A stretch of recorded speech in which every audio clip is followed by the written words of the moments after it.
Hi besties, welcome to my channel. This gonna be my first vlog.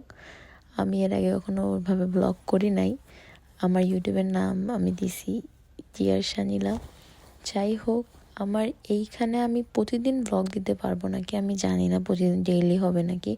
Right now আমি যে ভিডিওটা show করতেছি ওইটা লাইক 1 উইকের সব কিছুর একটু একটু করে ক্লিপ নিয়ে, because I was so busy. আমি রিসেন্টলি বাড়ি ভাড়া নিছি নতুন করে আবার। সো রেন্টের এই সব চক্করে আমার মুভিং হইতে হয়েছে। এই যে আমার 2 বাসা মিলায় এই ভিডিওটা, আগের বাসা আর নতুন বাসা মিলায়। এখন যেটা চলতেছে সেটা পুরান বাসারটা। ভিডিওতে দেখতে পাওয়া যায় আমি একটু কাপড় চোপড় গুছাচ্ছি, আমি সব কিছুর ক্লিপ নিতে পারি নাই, ইভেন আমি মুভিংয়ের ক্লিপও নিতে পারি না, আই ওয়াজ সো বিজি। পরে অনেক কেনাকাটা করতে হয়েছে, সব মানে আমি সাজাইছি আমার রুমটা এবার সুন্দর মনের মতো করে। আবার জিনিসপত্র অনেক ছিল, অনেক কিছু ফেলাইছি। ওই দিন অনলাইন ক্লাস ছিল, অনলাইন ক্লাসের পরে আবার গেছি হচ্ছে 5:30 থেকে আমার ছিল অফলাইন ক্লাস। 8:30 পর্যন্ত অফলাইন ক্লাস করছি। আমি পুরো এক্সস্টেড হয়ে গেছি, এই ব্যাক অ্যান্ড ফোর্থ বাসা আর ভার্সিটি। বাসার সব এলোমেলো বাসা দেখলে তো এমনি মেজাজ খিটখিটা থাকে, তাও মেজাজ ঠান্ডা করে রাখছিলাম। যাই হোক, পরে সাবওয়েতে উঠে এটা আমার তখনও আমি হচ্ছে পুরান বাসাতেই ছিলাম। তাড়াতাড়ি করে সাবওয়েতে যাচ্ছিলাম, মানে তাড়াতাড়ি করে বাসার দিকে যাচ্ছিলাম যাতে বাসায় গিয়ে কাজগুলো শেষ করতে পারি, কারণ এরপরে তো আবার এই যে এটা হচ্ছে আমার নতুন রুম। আগেরটা ছিল পুরান রুম, এটা হচ্ছে নতুন রুম। আমি বাসার ঘরের টুকিটাকি কিছু কেনাকাটা করতে যাচ্ছিলাম, লাইক বাথরুমের ম্যাট হাবিজাবি একটা হল দিব আমি লাস্ট এর ভিডিওতেই আছে। সো তার আগে আমি একটু সাজুগুজু করে নিয়েছিলাম, কাজ আমার চোখের নিচে মনে হচ্ছে যে মানে আমি কালি মাখছি, এত পরিমাণে আমার ডার্ক সার্কেল হয়েছে। পরে কনসিলার দিছি, মানে জাস্ট এটা আমার রেগুলার মেকআপ, আমি তাও রেগুলার মেকআপে কনসিলারও দিই না, জাস্ট মাস্কারা ব্লাশন দিয়ে আর লিপ বাম দিয়ে চলে যাই।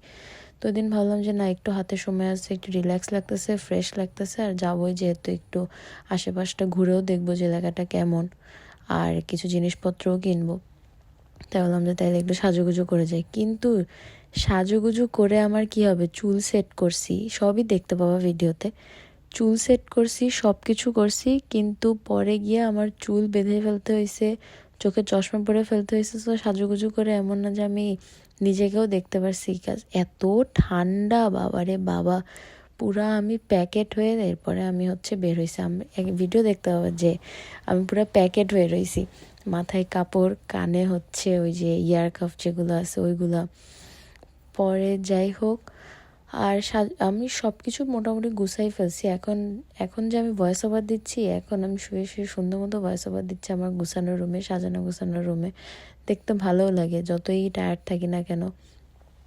পরে লিপস্টিক খুঁজে পাচ্ছিলাম না। হ্যাঁ, লিপস্টিকটা প্রথমে এরকম লাগতেছে দেখতে, কিন্তু পরে না আস্তে আস্তে ঠিক হয়ে যাবে। যখন দেখবা যে আমি হচ্ছে হল দিচ্ছি কী কী কিনছি টুকিটাকি, তখন দেখবে যে সব ঠিক হয়ে গেছে। এই যে কী সুন্দর করে আমি, যখন আমার সময় থাকে না তখন আমি জাস্ট সামনের এই চুলটুকু হচ্ছে সেট করে নেই। শাওয়ার নিছিলাম, সো দ্যাটস ওয়াই চুল ভেজা ছিল, অনেকখানি কি ভেজা ছিল, হালকা একটু শুকায় নিয়ে পরে জাস্ট সামনেরটুকু আমি সেট করে নিই যখন আমার কাছে সময় থাকে না, আবার লেজি লাগে।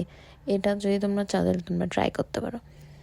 পরে চুল এত সুন্দর করে চুলটা সেট করছি, কিন্তু পরে দিয়ে দিছি মাথার মধ্যে একটা মোটা একটা চাদর।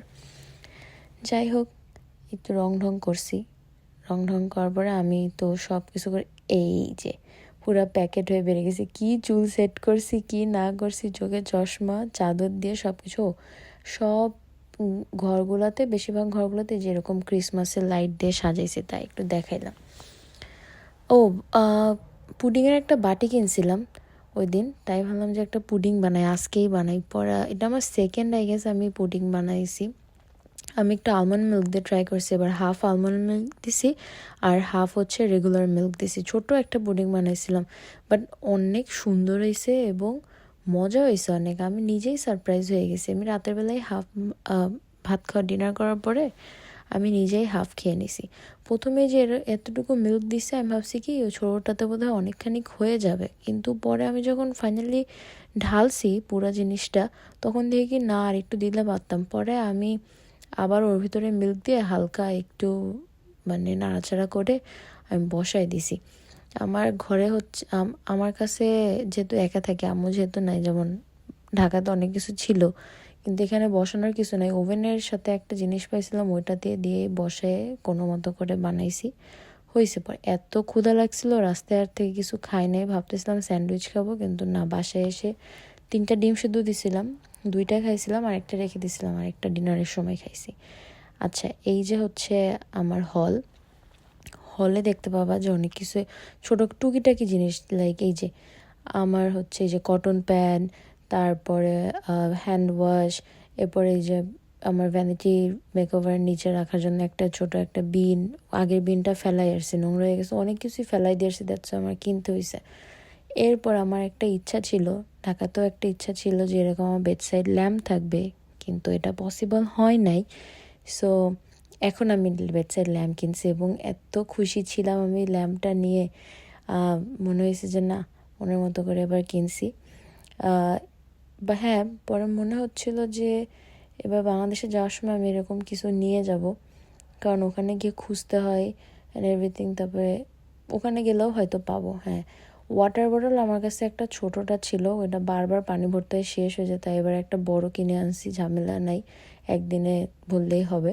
আর এই যে এই ক্লথটা যে কিনছি, টেবিল ক্লথ, এটা আমি বড়টা দেখে কিনছি বিকজ আমার অনেকগুলোতে মানে বিছানোর ছিল, টার্গেট ছিল, লাইক আমার বেডসাইড যেই ড্রয়ারটা ওইটাতে, তারপর আমার টেবিল, আমার হোয়াইট টেবিল নোংরা হয়ে গেছে, তার ওইটার উপরে, দেন আমার ড্রয়িং রুমে, আর এইটা হচ্ছে ওয়াশরুমের, এটা হচ্ছে ওয়াশরুমের ম্যাট, বাথরুম গোসল শাওয়ার করার পরে পানিটা যাতে সোক করে, আবার পানি যাতে ইয়েও না হয়, ব্যান্ডেনা, আই লাভ ব্যান্ডেনাস, আমার একটা অবসেশন হয়েছে নতুন। আমার ল্যাভেন্ডার আমার একটাই ব্যান্ডেনা ছিল, আমি খুঁজতেছিলাম, পরে ল্যাভেন্ডারটা ছিল, পরে আজকে অনেকগুলো কালেকশন ছিল, পরে জাস্ট 2টা কিনছি, ব্ল্যাক অ্যান্ড পিঙ্কটা দেখে ভালোই লাগলো, দেখি ট্রাই করব। স্কিন কেয়ার, ওই যে আমি চাই না, মনে আছে নাকি ভিডিওর মাঝখানে হচ্ছে সেফোরার একটা ব্যাগ দেখছিল, ওইটাতে আমি হচ্ছে এই যে ওই দিন সেফোরাতে গিয়ে অর্ডিনারির আমি এই স্কিন কেয়ার সেটটা কিনছি। সিরাম ছিল, দেন আই সিরাম ছিল, আন্ডার আই সিরাম, দেন নিনাসিনামাইড ছিল, গ্লাইকোলিক অ্যাসিড ছিল, ময়শ্চারাইজার ছিল, ক্লিনজার ছিল। তো আমি তো সিরাভের ক্লিনজারটা ইউজ করি অলওয়েজ, সো ওইটা আমি এখন রেগুলার ইউজ করতেছি। আর সিরাপ আর হচ্ছে সিরাপটা হচ্ছে আমি ইউজ করতেছি যেদিন আমি মেকআপ টেকআপ করতেছি ওই দিন আমি ফার্স্ট হচ্ছে গ্লাইকোলিক অ্যাসিড দিছি। আমি ভাবতেছিলাম যে আমার মুখে কিছু হবে নাকি, ব্রেকআউট হবে নাকি, পরে না, দেখছি আমার এখন তো ঠিক আছে, স্যুট করছে আমার কাছে, দ্যাটস আমি ছোটোটা কিনছি, যে একটা প্যাকেজ ছিল ব্ল্যাক ফ্রাইডের জন্য, আমি ছোটোটা কিনে নিছি। শুকাইতে আমি এত স্কিন কেয়ার করি না, এটা যে আমি প্রতিদিন করি এরকম এত সুন্দর মতো এমন কিছু না, ওই দিন শুরু করছি, বাট হ্যাঁ আজকে আমার 3rd ডে, বা আমি মেনটেন করতেছি, এখনও 3 দিন হয়েছে, আর মুখেও এখনও এমন কিছু বের হয় নাই। আমার মনে হচ্ছে কি আন্ডার আইয়ের সিরামটা আমার কাজে দিচ্ছে, যে তখন যে একটা ডার্ক সার্কেল রয়েছে না আমার, আমি যদি আবার রিসেন্টলি যদি একটা এরকম স্কিন যদি আবার হচ্ছে একটা করি, তখন দেখতে পাবো যে আমার আন্ডার আই এটা কম। আর আমি খেয়াল করতেছিলাম যে আমার আমার প্রচণ্ড পরিমাণে হেয়ার ফল হইতেছে, আমি কোনো কিছুতেই ঠেকাইতে পারতেছি না, তাই একটু ইফোর্ট দিতেছি যাতে বেনিটা করে ঘুমাইলে তাও ঘষা মানে বালিশের সাথে ঘষা না লেগে যাতে ব্রেকেজ না হয় নিচে, ওইটা ট্রাই করতেছিলাম। দ্যাটস ওয়াই প্রচণ্ড টায়ার্ড আমি। আর আমার এটা 1 উইকের মিলায়ে, না 1 উইক না, 3-4 দিনের মিলায়ে ব্লগ। সো দ্যাট ওয়াজ ইট। আমি ট্রাই করবো আর একটু লম্বা ভিডিও পোস্ট করার, দেখি ডেইলি ব্লগ পোস্ট করতে পারি নাকি, যদি কোনো ইনকোয়ারি থাকে just let me know. By.